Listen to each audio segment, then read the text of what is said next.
Okay, how to hard reset Samsung Galaxy Tab S7 Plus. Okay, this is the new method. Okay, first you need to connect the USB-C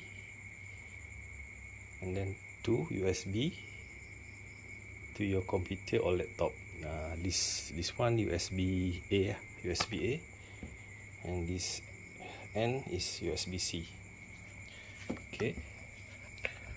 After unlock the phone, simultaneously press power button and volume down. Okay, hold it.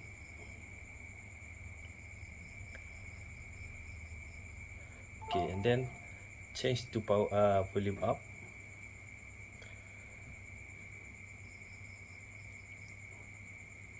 Okay, now power button and volume up.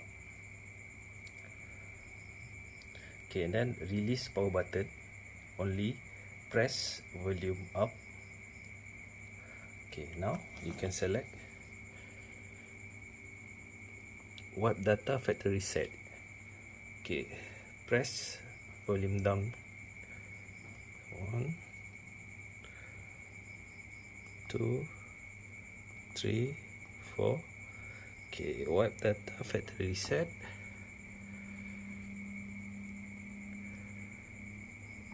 Okay, and then press power button. Okay, and then to confirm, volume down, click factory data reset, press power button to confirm. Okay,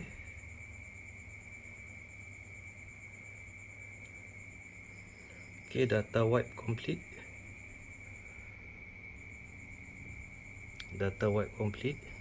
Then select reboot system now.